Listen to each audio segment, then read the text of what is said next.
আসসালামু আলাইকুম, স্বাগতম সবাইকে আরও একবার আমার নতুন আরেকটি ভিডিওতে। তো ভিডিওটি শুরু করার আগে আমি ধন্যবাদ জানাচ্ছি আমার ওই সকল বন্ধুদের যারা আমার চ্যানেলটিকে সাবস্ক্রাইব করে আমাকে লাইক, কমেন্ট এবং শেয়ার করে পাশে আছেন। আজকে আমি আপনাদেরকে তৈরি করে দেখাবো কোয়েল পাখির ডিম দিয়ে কিভাবে আপনারা বিরিয়ানি তৈরি করতে পারেন। তো খুবই সহজ এবং সিম্পল একটি রেসিপি আপনাদের সাথে শেয়ার করছি। এই রেসিপিটা তৈরি করার জন্য প্রথমে আমি এখানে কয়েকটি কোয়েল পাখির ডিম নিয়েছি আর ডিমগুলো আমি সিদ্ধ করেছি। তো এই ডিমগুলো সিদ্ধ করার পরে আমি এগুলো খোসা ছাড়াবো। এখানে আমি আপনাদের একটা টিপস দিচ্ছি, যেহেতু ডিমগুলো অনেক ছোটো ছোটো হয় কোয়েল পাখির, তো এগুলো খোসা ছাড়াতে বেশ খানিকটা সময় লাগে।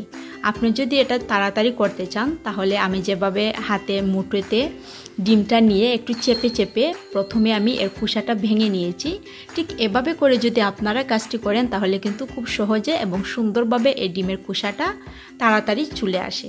আপনারা দেখতে পাচ্ছেন আমি কিভাবে কাজটি করেছি। তারপর আপনাদের সুবিধার জন্য আমি আরেকটি ডিম আপনাদের খোসা ছাড়িয়ে দেখাচ্ছি। প্রথমে ডিমটা আমি হাতের মুঠোতে নিলাম আর তারপরে চাপ দিয়ে এভাবে ভেঙে নিচ্ছি। এতে করে কিন্তু ডিম অনেকটা সফট হয়ে যায় এবং যেহেতু ডিমগুলো অনেক ছোটো, এর খোসাটা খুব পাতলা থাকে, তাই এভাবে করে নিলে খুব সহজে এবং সুন্দরভাবে তাড়াতাড়ি ডিমগুলো খোসাটা ছাড়িয়ে নেওয়া যায়। তো ডিমগুলো আমার ছাড়ানো হয়ে গিয়েছে। এবার আমি পোলাওটা তৈরি করার জন্য চলে যাচ্ছি।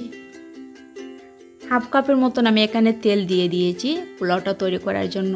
আর আজকের পোলাওটা আমি তেল দিয়ে তৈরি করছি, তবে আপনি চাইলে এখানে ঘি অথবা বাটারও দিতে পারেন, কোনো সমস্যা হবে না।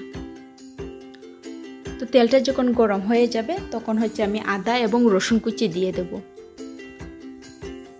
এখানে আদা এবং রসুন আমি হাফ চা চামচ করে দিয়ে দিচ্ছি। অল্প একটু তেলের মাঝে আমি আদা এবং রসুনটাকে নাড়াচাড়া করে নিচ্ছি। যখন কাঁচা গন্ধটা থাকবে না তখন আমি দিয়ে দেব হাফ কাপ পেঁয়াজ। পেঁয়াজটা আমি কুচি করে কেটে নিয়েছি আর এখন আমি দিয়ে দিচ্ছি। আজকের এই পোলাওটা আমি তৈরি করছি 500 গ্রাম চাল দিয়ে, আর তার মেজারমেন্ট আপনাদের আমি বলে দিচ্ছি আমি কতটুকু পরিমাণে কি ব্যবহার করছি। একসাথে যখন আদা, রসুন এবং পেঁয়াজটা একটু হালকা ফ্রাই করা হয়ে যাবে তখন আমি দিয়ে দিচ্ছি 1 চা চামচের মতন এখানে লবণ। লবণের পরিমাণটা কম বেশি হতে পারে, আপনারা এটা চেক করে দিয়ে দেবেন। আমি এখানে হাফ চা চামচ দিয়ে দিয়েছি হলুদ। যেহেতু আজকের পোলাওটাতে আমি একটু কালার করছি তাই আমি হলুদ দিচ্ছি, তবে আপনি যদি এটা সাদা পোলাও তৈরি করতে চান সেক্ষেত্রে আপনারা হলুদটা স্কিপ করে যাবেন। এবার আমি চিনি গুঁড়া চাল দিয়ে দিচ্ছি। এখানে 500 গ্রাম চাল আমি আগে থেকে ধুয়ে তারপরে পানিটা জড়িয়ে আমি রেখেছিলাম। তো এবার আমি চালগুলো দিয়ে দেওয়ার পরে এখন আমি সব মশলাটার সাথে চালটা একটু হালকা ফ্রাই করে নেব। চালটা এভাবে যদি ভেজে নেন তাহলে কিন্তু যখন পোলাওটা তৈরি করবেন তখন বেশ জড়জড়ে হয় পোলাওগুলো এবং এটার গায়ে গায়ে লেগে থাকে না। তো চেষ্টা করবেন চালগুলো সুন্দর করে তেলের মাঝে প্রায় 5 থেকে 6 মিনিট ভেজে নেওয়ার জন্য। এখানে আমি কিছু গরম মশলা দিয়ে দিচ্ছি, তেজপাতা, এলাচি, দারচিনি এবং লবঙ্গ। এগুলো আমি পরিমাণে একটু বেশি দিয়ে দিয়েছি কারণ পোলাওতে এই গন্ধটা আমার ভালো লাগে, তাই আমি 2টো তেজপাতা, 2 টুকরো দারচিনি দিয়েছি, 2টি এলাচি এবং কয়েকটি দিয়েছি আমি লবঙ্গ। তো আমার চালটা মোটামুটি ভাজা হয়ে গিয়েছে, দেখতে পাচ্ছেন চালটা সাদাটি আর নিয়ে অনেকটা ব্রাউন কালার হয়ে গিয়েছে। এ পর্যায়ে বুঝে নিতে হবে যে চালগুলো পারফেক্টলি ভাজা হয়ে গিয়েছে। এবার আমি এর সাথে দিয়ে দিচ্ছি কিছু কাঁচামরিচ। আমি প্রায় 6-7টি কাঁচামরিচ দিয়ে দিলাম এবং সবগুলোর সাথে আমি ভালোভাবে মিশিয়ে নিচ্ছি। অল্প একটি হাঁড়িতে আমি বসিয়ে দিয়েছি পানি, আর আমি প্রত্যেকটা পোলাও তৈরির ক্ষেত্রে কিন্তু যে পানিটা ব্যবহার করি সেটা আমি আগে ফুটিয়ে নিই। তো ফুটন্ত পানি দিয়ে যদি পোলাওটা তৈরি করা হয় এতে করে খুব তাড়াতাড়ি পোলাওটা সিদ্ধ হয়ে যায়। তো আমি এখানে 1.5 লিটারের মতো পানি দিয়ে দিচ্ছি। আর 500 গ্রাম চালের সাথে আপনারা 1.5 লিটার পানি দিলেই কিন্তু পোলাওয়ের পানির পরিমাণটা ঠিকঠাক থাকবে।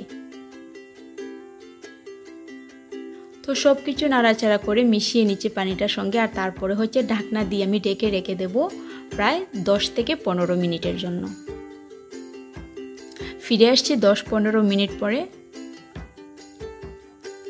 তো এখন দেখতে পাচ্ছেন অনেকখানি পানিটা শুকিয়ে গিয়েছে, তাই এখন আমি একটু নাড়াচাড়া করে একটু উপর নিচ করে দিচ্ছি চালগুলো, এতে করে এক সাইডে কোথাও চালটা দলা থাকবে না। অনেক সময় দেখা যায় যদি নাড়াচাড়া করে দেয়া না হয় তাহলে একটা সাইড খুব ভালোভাবে ফুটে যায় চালটা, অপর সাইডে কিন্তু শক্ত থাকে। সেজন্য মাঝে একবার নাড়াচাড়া করে দিলে খুব ভালো হয়।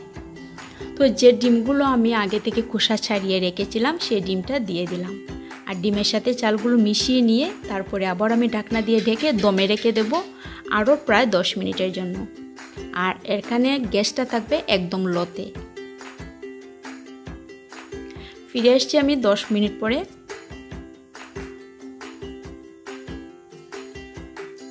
তো আমার পানিটা কিন্তু সব পানি শুকিয়ে গিয়েছে। এবার আমি একটু নাড়াচাড়া করে দিচ্ছি চালগুলো। যদি দেখা যায় যে এটা সিদ্ধ হতে আর একটু সময় লাগে, তার জন্য আমি আবারও প্রায় 3-4 মিনিটের জন্য দমে রেখে দেব। আর তার আগে আমি এখানে দিয়ে দিয়েছি প্রায় 1 টেবিল চামচ ঘি। ঘিটা দেওয়াতে কিন্তু অনেক সুন্দর একটা গন্ধ আসবে, তবে আপনি ঘির পরিবর্তে বাটারও দিতে পারেন। এবার আমি মিশিয়ে নিচ্ছি আর আবারও আমি 2-3 মিনিটের জন্য ঢেকে রেখে দিচ্ছি, এতে করে ঘিটা খুব সুন্দরভাবে সেট হয়ে যাবে পোলাওয়ের সঙ্গে।